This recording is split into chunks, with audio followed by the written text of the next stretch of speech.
Bonjour à toutes et à tous, shalom shalom. Écoutez, on se retrouve pour notre petite mitzvah hebdomadaire. Alors toujours donc dans le Sefer Achinour, une semaine, une mitzvah. Alors cette semaine, on est mitzvah Kuf Yud Bet dans le livre de Shemot, Kitissa, mitzvah Kuf Yud Bet dans le Sefer Achinour. C'est la mitzvah de Shvitat Haaretz Peshanat Hashmita. C'est la mitzvah de faire reposer la terre au moment de la Shemitah. Alors on a déjà parlé de ce sujet, et justement ça va être l'essentiel de cette vidéo. On a déjà parlé de ce sujet Mitzvah Pedalot, donc précédemment. C'était toujours dans Mishpatim. La Mitzvah Pedalot, c'était la Mitzvah de Shmitat Karkaot. Alors on va essayer de faire un petit peu de l'ordre, puisque Shmitat Karkaot, c'est la Mitzvah que la terre se repose. Alors justement, quelle est la différence entre les deux? On va un petit peu faire de l'ordre dans ces deux mitzvot qui sont deux mitzvot à part entière dans la Torah. Donc si c'est le cas, elles doivent avoir chacune une intention et un point précis, une singularité qui leur est propre. Alors, dans la mitzvah Pedalot, la mitzvah c'était les Afkir Kol Mashetoti Haaretz Peshanat Hashvit. On avait une mitzvah de rendre Efker, donc de rendre, on va dire Efker, ouvert à tout vent, de se détacher complètement euh, des récoltes de notre terre. Donc on parle bien sûr en Israël. Et alors ça c'était dans Mishpatim, Perek Kaf Gimel.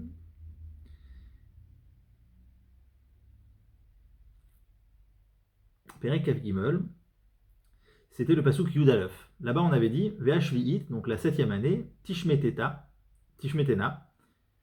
elle va être Meshametet, donc elle va, on va dire, elle va annuler les choses. Il va y avoir une année un peu d'annulation, une année blanche, comme on dirait. Ou netashta, ça vient du mot lintosh, c'est se séparer. On voit ici une notion qu'il y a un détachement peut-être de la personne vis-à-vis de sa récolte. Ve'achlu evione amecha, donc ils vont manger les pauvres de ton peuple. Ve'eteram tochal chayat asade, et ce qui va rester, ça sera les animaux des champs qui vont manger. Ken ta'aseh les karmecha, les etecha, tu feras de même pour ton kerem, ta vigne, les etecha et tes oliviers. Donc on apprend de là que c'est pas juste la vigne et les oliviers, mais c'est tous les arbres, hein, toutes les récoltes, le blé, l'orge, etc., etc. Alors ici, on a une mitzvah de rendre efker, donc de respecter le cas de la Shvit, sur la récolte. C'est peut-être ça la différence, c'est que la récolte, on doit se détacher de notre récolte, ça veut dire de ce que la terre aura sorti. Ça c'était la mitzvah Pedalot, alors que chez nous, dans notre mitzvah Kuf Yud Bet, la mitzvah de Shvitat Haaretz Beshanat Hashmita, donc la mitzvah de Shvita de la terre, donc de repos de la terre, de la jachère de la terre, Beshanat Hashmita, à l'année de la Shemitah, là-bas, on parle de la terre. Puisque c'est écrit dans notre pasouk, donc dans Shemot, Perek Lamedalot, pasouk Kafalov, Shishetianim Tavod, Ubiyamashvi, Tishbot, donc les 6 jours, tu vas travailler, le 7e jour, tu vas rien faire. Becharish ou va katsir tishbot. Le harish et le katsir, donc la période des moissons et des moments où tu engranges, où tu récoltes, tishbot, tu vas rien faire. Il va y avoir une annulation. Donc on apprend de là que ici on parle de la shvi'it, donc vis-à-vis de la terre. Alors c'est peut-être ça la différence entre ces deux mitzvot, c'est que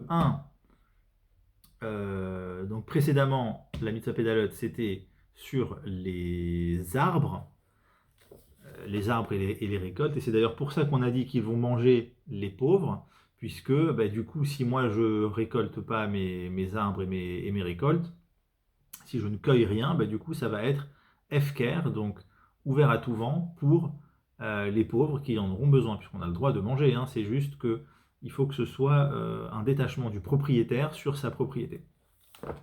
Donc mitzvah pédalot, détachement du propriétaire sur sa propriété par rapport à la récolte, et chez nous c'est par rapport à la terre.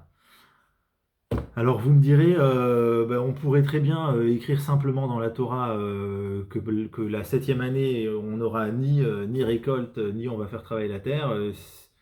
on aurait pu très bien trouver une formulation avec laquelle on aurait compris que pendant cette année, il ne va rien se passer.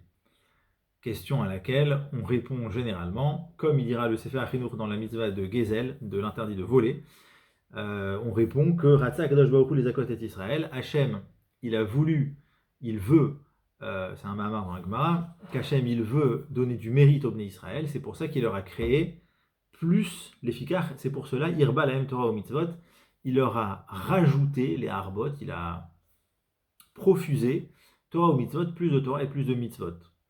Alors moi je vais vous dire un truc, le Sefer HaChinuch il le dit dans la mitzvah de voler, puisque dans l'interdit de voler par exemple, mais ce n'est qu'un exemple, il y a 3 mitzvot. L'interdit de voler ouvertement, l'interdit de voler en cachette et l'interdit de garder de l'argent qui ne nous appartient pas de toute manière qu'elle soit.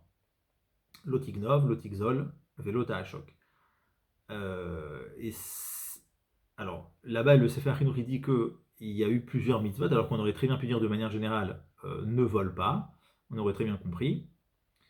Mais moi j'ai l'impression il y a encore autre chose là-dedans. Il n'y a pas juste le fait que Hachem il veut profuser des mitzvot et rajouter des mitzvot bêtement entre guillemets.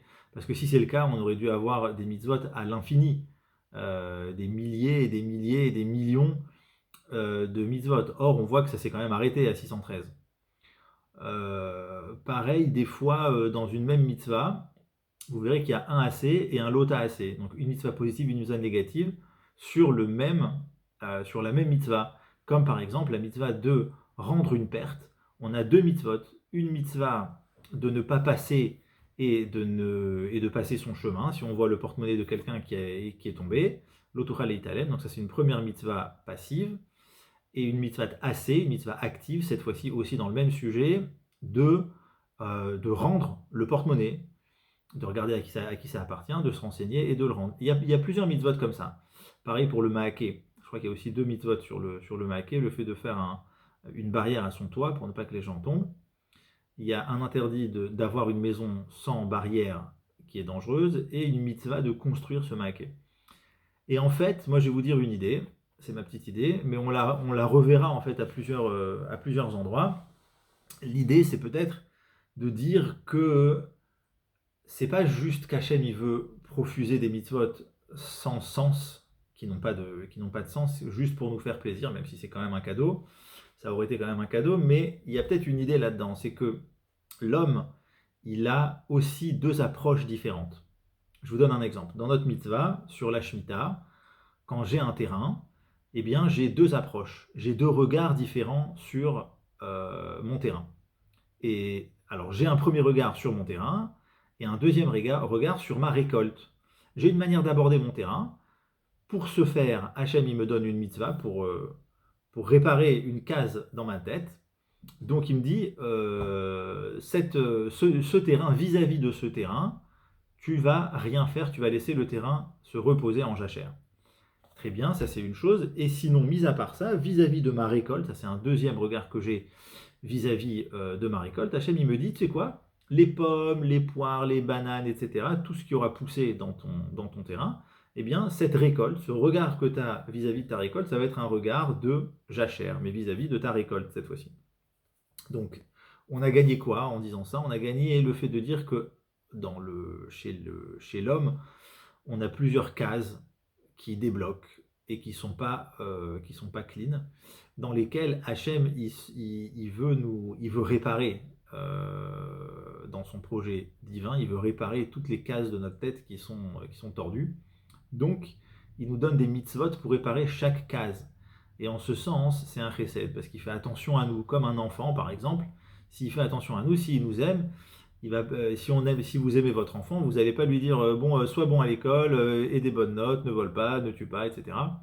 Tu vas prendre le temps, tu vas réfléchir avec lui, tu vas dire tiens voilà dans telle situation, qu'est-ce qui s'est passé, etc. Tu vas aller dans le détail, pas de manière générale. Et en ce sens, c'est un chesed d'Hachem qu'il a profusé un peu plus de mitzvot. Donc voici la lecture sur ce Mahamar et la lecture sur nos 2 mitzvot sur la Shemitah. Ça c'était pour cette semaine. La semaine prochaine, je vous retrouve pour une mitzvah assez extraordinaire. C'est Shelo Lechol Basar Bechalav, l'interdiction de manger le lait et la viande. Alors là, on va avoir des choses à dire sur ça, puisque c'est très chidouchique comme mitzvah. Vous le verrez la semaine prochaine. Voilà, eh bien, écoutez, que des bonnes choses à vous, portez-vous bien, et à la semaine prochaine.